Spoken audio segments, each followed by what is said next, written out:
திருச்சி மாநகராட்சி சார்பில் திருச்சி மாவட்டத்துக்கு வரும் சுற்றுலாப் பயணிகளை கவரும் வகையிலும் திருச்சி மக்கள் மற்றும் குழந்தைகள் பொழுதுபோக்கும் வகையிலும் திருச்சியில் பறவைகள் பூங்காவானது அமைக்கப்பட்டு வந்தது. இந்த பறவைகள் பூங்காவானது 20 கோடி ரூபாய் செலவில் நமக்கு நாமே திட்டத்தின் கீழ் சுமார் 4.5 ஏக்கர் நிலப்பரப்பில் சுமார் 60,000 சதுர அடியில் 30 அடி உயரத்தில் மிகவும் பிரம்மாண்டமாக கட்டப்பட்டு வந்தது. இந்த பூங்காவானது பொதுமக்கள் குழந்தைகள் என அனைவரும் வந்து செல்லும் வகையில் மிகவும் பிரம்மாண்டமாக அமைக்கப்பட்டுள்ளது. இதுமட்டுமல்லாமல் இந்த பூங்காவில் செயற்கையான அருவிகள் போன்ற அமைப்பும் உள்ளது. இந்த பூங்காவில் அரிய வகையிலான பறவைகள் வளர்க்கப்பட இருக்கின்றன.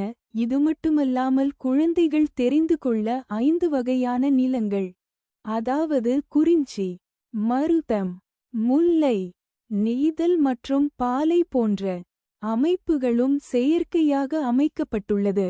இதனை குழந்தைகளுக்கு புரியும் வகையில் மலைகள், காடுகள், கடற்கரை, சமவெளி மற்றும் பாலைவனம் போன்ற இடங்கள் தத்ரூபமாக அமைக்கப்பட்டுள்ளது. குழந்தைகளை மகிழ்ச்சிப்படுத்தும் வகையில் மினி தியேட்டர் போன்ற அமைப்பும் ஏற்படுத்தப்பட்டுள்ளதாக கூறப்படுகிறது. இதில் சுமார் 50 பேர் வரை அமர்ந்து பார்க்கலாம் என்றும் இதில் குழந்தைகளுக்கு அறிவியல் சார்ந்த மற்றும் பறவைகள் தொடர்பான படங்கள் திரையிடப்படுவதாக கூறப்படுகிறது.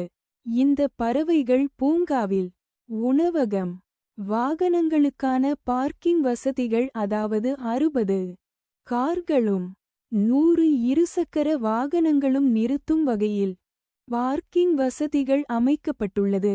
இந்த பறவைகள் பூங்கா கம்பரசம்பேட்டையில் உள்ள தேசிய நெடுஞ்சாலையில் அமைக்கப்பட்டுள்ளதால் மக்கள் எளிதில் வந்து செல்லலாம்.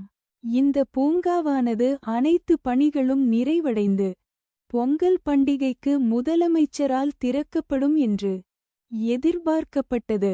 ஆனால் இது தொடர்பான அதிகாரப்பூர்வ அறிவிப்பு இதுவரை வெளியாகவில்லை.